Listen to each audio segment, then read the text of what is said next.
जिसे पूरी दुनिया और वैज्ञानिकों ने मृत समझ लिया था। उस मुसाफिर ने 43 साल बाद एक बार फिर से अंगड़ाई ली और पृथ्वी से अरबों किलोमीटर दूर से एक संदेश भेजा, जिसे देखकर नासा और पूरा विज्ञान जगत हैरान रह गया। आखिर ये कैसे संभव हुआ और क्या है इस संदेश के मायने? जानेंगे इस मुसाफिर की पूरी यात्रा की कहानी और क्या है इसकी उपलब्धि अंतरिक्ष विज्ञान की दुनिया में। कल्पना कीजिए 1977 का वह दौर जब इंसान का सपना आसमान को पार करना और ब्रह्मांड के अनंत रहस्य को छूना था। इसी सपने को साकार करने के लिए नासा ने वॉयेजर 1 को लॉन्च किया, एक ऐसा अंतरिक्ष यान जो केवल विज्ञान का उपकरण नहीं था बल्कि पूरी मानवता का प्रतिनिधि बनकर निकला था। यह केवल एक यान नहीं था, यह मानवता का सपना था। यह एक आवाज थी जो कह रही थी, हम यहां हैं, हम ब्रह्मांड को जानने और समझने आए हैं। यह यात्रा केवल ग्रहों और तारों तक सीमित नहीं थी, यह एक संदेश भी था, एक उम्मीद थी और अंतरिक्ष की गहराई में झांकने का पहला साहसिक कदम भी। आइए जानते हैं 1977 से चलाया मुसाफिर आज कहां पहुंच गया है और इसने अभी तक हमें कौन कौन सी रहस्यमयी जानकारियां दी हैं, जिसके बारे में जानने के लिए हम और हमारे वैज्ञानिक उतावले हो रहे थे। चलिए शुरू करते हैं वॉयेजर 1 की इस इंटरेस्टिंग जर्नी को। हमारा ब्रह्मांड अपार रहस्यों से भरा है। हमारे वैज्ञानिकों की यह कोशिश रही है कि वो जितना हो सके इन रहस्यों से पर्दा हटा सके। पृथ्वी पर मौजूद रहस्य हमारे लिए बहुत मायने रखते हैं, लेकिन उससे भी ज्यादा मायने हैं गैलेक्सी के रहस्यों की, क्योंकि हम सभी की खोज वहीं पर जाकर रुकेगी जब हम पृथ्वी जैसा ही एक जीता जागता ग्रह ढूंढ लेंगे, जहां चारों तरफ प्रकृति की हरी छटाएं होंगी, जहां पर पीने के लिए साफ पानी मौजूद होगा और जहां पर सांस लेने के लिए साफ और स्वच्छ हवा होगी, जहां पर हमारे जैसी सिविलाइजेशन रहने में सक्षम होगी, या फिर हमारे जैसी न सही लेकिन कोई जीव तो जरूर होगा।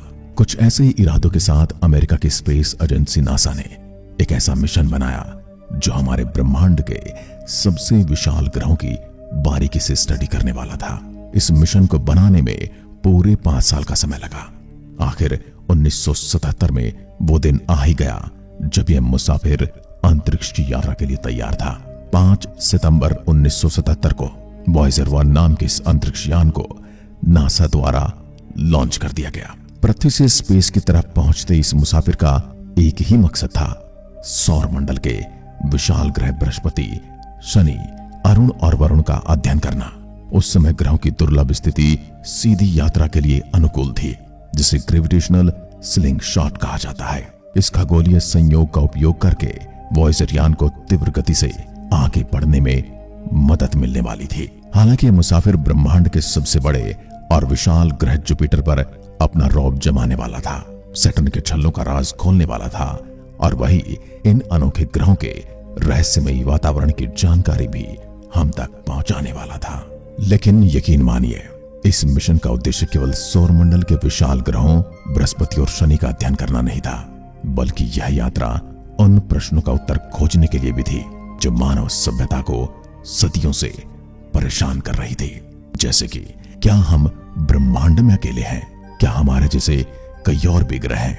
और सबसे महत्वपूर्ण, क्या हम अपने सौरमंडल की सीमाओं से परे जाकर ब्रह्मांड का हिस्सा बन सकते हैं? क्या हमारे दूसरे ग्रहों पर भी हमारी पृथ्वी की तरह ही जमीन, पानी और जीव जंतु, वनस्पतियां आदि उपलब्ध हैं, या ये वीरान है, या ये गैस के गोले हैं? ये तब तक किसी को नहीं पता था। और सबसे ज्यादा हैरान करने वाली बात, जिसके बारे में हम सभी ने बॉलीवुड या हॉलीवुड फिल्मों में कहीं ना कहीं जरूर देखा है। उदाहरण के लिए आप ऋतिक रोशन की कोई मिल गया मूवी को ही ले लें। इसके 3 सीक्वल बनाए गए हैं। इन तीनों पार्ट में दिखाया गया है कि हमारे प्लेनेट से दूर ऐसे ही प्लेनेट हैं जहां पर अजीब तरह के प्राणी रहते हैं। इन अजीब तरह के प्राणियों को ही एलियंस का नाम दिया गया है। इस मुसाफिर का यह सबसे बड़ा मकसद था कि वह यह पता लगाए क्या हमारे ग्रह के अलावा दूसरे ग्रहों पर भी लोग रहते हैं, और अगर रहते हैं तो क्या वाकई में वो वैसे ही हैं जैसी हमने उनकी कल्पना की है। इस बात को जानने के लिए भी वॉयेजर के साथ एक विशेष उपहार भेजा गया, जिसे गोल्डन रिकॉर्ड नाम दिया गया। इस गोल्डन रिकॉर्ड में पृथ्वी की कुछ ऐसी चीजों को रिकॉर्ड किया गया था जो मानवता की आवाजों, संगीत और संदेशों से भरी एक डिस्क थी, जिसमें 55 भाषाओं में नमस्ते, पृथ्वी की तस्वीरें और यहां तक कि बच्चे की हंसी तक रिकॉर्ड की गई थी। यह डिस्क अंतरिक्ष के उन अनजान प्राणियों के लिए थी जो शायद कभी न कभी इसे जरूर पाएंगे। इस उम्मीद के साथ यह डिस्क इस मुसाफिर के साथ भेजी गई कि इन फ्यूचर अगर एलियंस के हाथ यह डिस्क लगती है तो पृथ्वी पर मौजूद इन भिन्न भिन्न चीजों को या इनमें से किसी भी एक चीज की वो पहचान कर पाएं और पता लगा पाएं कि सच में इस ब्रह्मांड में उनके अलावा भी पृथ्वी पर लोग रहते हैं। इस तरह के इरादों के साथ वॉयेजर 1 ने अपनी यात्रा शुरू की और जल्द ही बृहस्पति और शनि के विशाल वायुमंडल, उनके चंद्रमाओं और रहस्यमय वलयों की तस्वीरें भेजी। हर डेटा, हर तस्वीर ने यह साबित किया कि ब्रह्मांड कितना विशाल, रहस्यमय और अद्भुत है। जैसा कि हमने आपको अभी बताया, वॉयेजर 1 नाम के इस मुसाफिर को ब्रह्मांड के सबसे विशाल ग्रह जुपिटर और सैटर्न पर बारीकी से खोज करने के लिए भेजा गया था। अपनी यात्रा शुरू होते ही इसने अपने उद्देश्य की ओर कदम बढ़ाने शुरू किए। इसका मेन पर्पस इन ग्रहों की स्ट्रक्चर, इनके चंद्रमाओं और सैटर्न के रिंग्स और मैग्नेटिक फील्ड की स्टडी करना था। इस मिशन को इस तरीके से डिजाइन किया गया था कि सौरमंडल के सबसे बड़े और मिस्टीरियस प्लैनेट के बारे में ऐसी जानकारियां जुटा सके जो आज से पहले कभी किसी ने न देखी और न सुनी। अपने मकसद की ओर बढ़ते हुए इस मुसाफिर ने एक के बाद एक राज खोलने शुरू कर दिए। इसकी सबसे पहली खोज थी जुपिटर और उसके मून्स को लेकर। 5 मार्च 1979 को यह मुसाफिर बृहस्पति के बिल्कुल पास से गुजरा। जी हां, वॉयेजर 1 ने बृहस्पति के सबसे नजदीक से उड़ान भरी और उसके वह रहस्य खोल दिए जो आज तक पर्दे के पीछे थे। इसने बृहस्पति की बेहद खूबसूरत तस्वीरें भेजी और उसके चंद्रमाओं जैसे आयो और यूरोपा के ज्वालामुखी और बर्फीली सतहों का रहस्य उजागर किया। वॉयेजर 1 ने बृहस्पति के बारे में कई चौंकाने वाली खोजें की, जिसमें ग्रेट रेड स्पॉट एक ऐसा नाम था जो हम मनुष्य ने पहली बार सुना।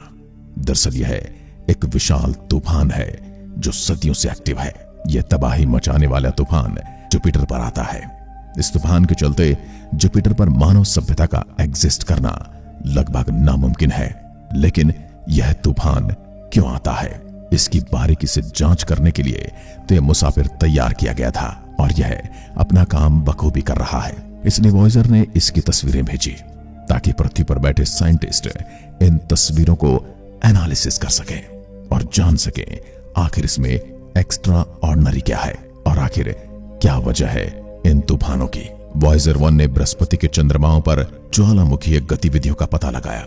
खासकर आयो पर यह पहली बार था जब किसी ग्रह के चंद्रमा पर ज्वालामुखी देखा गया। वॉयेजर 1 ने ही पहली बार यह बताया कि बृहस्पति की वायुमंडल में हाइड्रोजन और हीलियम की संरचना मौजूद है।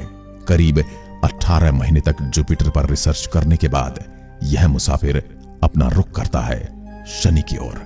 फाइनली 12 नवंबर 1980 को वो दिन आ ही जाता है जब वॉयेजर फर्स्ट ने शनि का पहली बार साक्षात्कार किया और इस सुंदर पहले नजारे के साथ यह मुसाफिर अपना काम शुरू कर देता है। शनि की यात्रा के दौरान वॉयेजर 1 ने इसके रिंग्स और मून्स की बारीकी से स्टडी करना शुरू कर दिया। यह पहली बार था जब किसी मिशन को शनि की अद्भुत वलयों को नजदीक से देखने का मौका मिला। वलयों यानी कि शनि के रिंग्स की बात हो रही है। वॉयेजर 1 ने यह रहस्य खोला कि शनि के वलय छोटे छोटे बर्फ और धूल के कणों से बने हैं।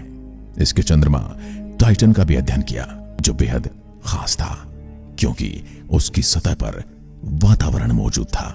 इस मुसाफिर ने शनि के छल्लों के बारे में अद्वितीय जानकारियां दी, जैसे कि उनकी परतें और उनमें छोटे छोटे कणों की संरचना। शनि के सबसे बड़े चंद्रमा टाइटन पर वायुमंडल की उपलब्धि का पता चला। यह खोज आज भी खगोल शास्त्री को रोमांचित करती है क्योंकि टाइटन पर जीवन की संभावनाएं आज भी खोजी जा रही हैं। जुपिटर और टाइटन को एक्सप्लोर करने के बाद यह निकल पड़ता है एक ऐसी खोज पर जिसने हम सभी को और विज्ञान जगत को हैरान कर दिया। जी हां, 14 फरवरी 1990 को सौरमंडल से बाहर निकलने से पहले वॉयेजर 1 ने आखिरी बार पीछे मुड़कर देखा और एक ऐसे ब्लर नीले कलर के डॉट की एक तस्वीर भेजी। इस ब्लर डॉट को पेल ब्लू डॉट का नाम दिया गया। जब वैज्ञानिकों ने इस डॉट को गहराई से खंगाला तो उन्हें पता चला ये तस्वीर हमारी पृथ्वी की थी, जो 6 अरब किलोमीटर दूर से छोटे से बिंदु के रूप में नजर आ रही थी। यह क्षण हमारे अस्तित्व का प्रतीक बन गया। वॉयेजर 1 नाम का यह मुसाफिर बिना पीछे मुड़े आगे बढ़ता जा रहा था और हमें एक के बाद एक ऐसी इंफॉर्मेशन दे रहा था जो मानवता के लिए बहुत महत्वपूर्ण थी। आखिरकार 17 फरवरी 1998 को वह दिन आ ही गया जब इसने इतिहास रच दिया। वॉयेजर 1 ने अपने साथी पायनियर 10 को पीछे छोड़ते हुए इतिहास रच दिया। यह मानवता का सबसे दूर का यात्री बन गया। हालांकि वॉयेजर 1 को बृहस्पति और शनि की खोज के लिए ही तैयार किया गया था, लेकिन इसकी यात्रा यहीं पर खत्म नहीं हुई। इन ग्रहों के अध्ययन के बाद इसे सौरमंडल की सीमाओं की ओर भेजा गया। 25 अगस्त 2012 को वॉयेजर 1 ने सौरमंडल के प्रभाव क्षेत्र को पार कर लिया और इंटरस्टेलर स्पेस में प्रवेश किया। इंटरस्टेलर स्पेस उस जगह को कहते हैं जो दो तारों के बीच में मौजूद होती है। इस तरह वॉयेजर 1 पहला ऐसा मानव निर्मित यान बना जिसने तारों के बीच का सफर तय किया। 2013 में इंटरस्टेलर मैग्नेटिक फील्ड का डेटा नासा के वैज्ञानिकों तक पहुंचाया, जिसने हमें पहली बार बताया कि तारों के बीच का क्षेत्र किस तरह का होता है। वहां के चुंबकीय क्षेत्र और प्लाज्मा के बारे में महत्वपूर्ण जानकारियां भी वॉयेजर 1 ने हमें दी। सितंबर 2024, 47 साल बाद वॉयेजर 1 काम कर रहा है। यह हर दिन पृथ्वी से दूर जा रहा है, लगभग 23.3 अरब किलोमीटर की दूरी पर मौजूद है। हालांकि इसका एनर्जी सोर्स धीरे धीरे खत्म हो रहा है, लेकिन यह यान अभी भी हमारे लिए डेटा भेज रहा है।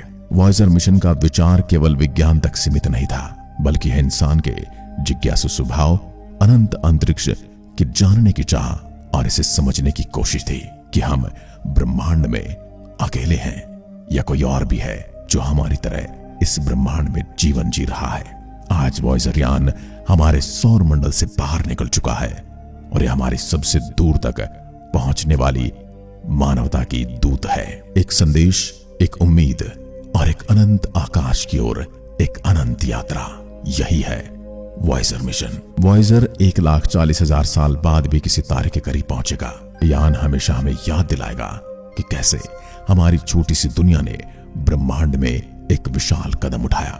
वॉयेजर 1 आज भी हमें यह सिखा रहा है कि हमारे सपने अनंत हैं और हमारी संभावनाएं असीमित। वॉयेजर 1 ने बृहस्पति और शनि के बारे में ऐसी जानकारियां प्रदान की जिसने खगोल विज्ञान में क्रांति ला दी।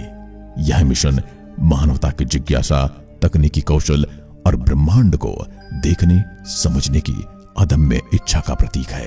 वॉयेजर 1 की कहानी हमें यह सिखाती है, इंसान की कल्पना और जिज्ञासा की कोई सीमा नहीं। यह अरबों किलोमीटर दूर तक जा सकती है। यह उन अनंत संभावनाओं की कहानी है जहां हम ब्रह्मांड को अपना नया घर बना सकते हैं। वॉयेजर यान आज 24 अरब किलोमीटर दूर से हमें लगातार डेटा भेज रहा है। यह हेलियोस्फीयर से भी आगे निकल चुका है। इसके उपकरण इंटरस्टेलर स्पेस का नमूना लेता है। 16 अक्टूबर को इसका ट्रांसमीटर बंद हो गया था, जिस कारण संपर्क में रुकावट का अनुभव हुआ। माना जाता कि यह शटडाउन अंतरिक्ष यान के फॉल्ट प्रोटेक्शन सिस्टम के कारण हुआ था। यह बिजली के ज्यादा इस्तेमाल होने पर कुछ प्रणालियों को बंद कर देता है, यानी बिजली बचाने के लिए अपने कुछ सिस्टम को बंद कर देता है। नासा के मुताबिक एक संदेश को पहुंचने में लगभग 23 घंटे लगते हैं। पृथ्वी से वॉयेजर तक संदेश को भेजने और वहां से आने में इतना ही समय लगता है, यानी कि एक संदेश का आना और जाना 46 घंटे का प्रोसेस है। 16 अक्टूबर 2024 को जब नासा वैज्ञानिकों ने एक कमांड भेजा तो 18 अक्टूबर तक उन्हें इसकी प्रतिक्रिया का पता ही नहीं चल पाया। लेकिन उसके बाद वॉयेजर यान ने कुछ ऐसा कर दिखाया जिसने सबको हैरान कर दिया। एक्चुअली वॉयेजर 1 में 2 रेडियो ट्रांसमीटर है, लेकिन वर्षों से केवल एक ही इस्तेमाल किया जा रहा है। इसे एक्स बैंड कहते हैं। हालांकि दूसरा ट्रांसमीटर, जिसे एस बैंड कहा जाता है, वह एक अलग फ्रीक्वेंसी का इस्तेमाल करता है, जिसका इस्तेमाल 1981 से आज तक नहीं किया गया था। वर्तमान में नासा ने एक्स बैंड ट्रांसमीटर पर वापस स्विच न करने का विकल्प चुना है और अब जो ट्रांसमीटर 43 सालों से बंद था वही ऑन हो चुका है और उसी के माध्यम से ये हमें संदेश भेज रहा है। वैसे वॉयेजर 1 को लेकर आपका क्या ख्याल है? क्या है मुसाफिर ऐसे ही बिना रुके बिना थके अपना सफर जारी रखेगा और उस उद्देश्य को पूरा करेगा जिसके लिए इसे भेजा गया है। क्या आने वाले समय में कोई ऐसी सिविलाइजेशन से यह टकराएगा जो वापस हमें संदेश भेजेगी और बताएगी कि तुम इस ब्रह्मांड में अकेले नहीं हो, हम भी हैं जिसने तुम्हारा संदेश रिसीव कर लिया है। हमें अपनी राय कमेंट में जरूर बताइएगा। वीडियो पसंद आई हो तो इसे लाइक करके हमारे चैनल को सब्सक्राइब करना ना भूलें। धन्यवाद। जय हिंद, जय भारत।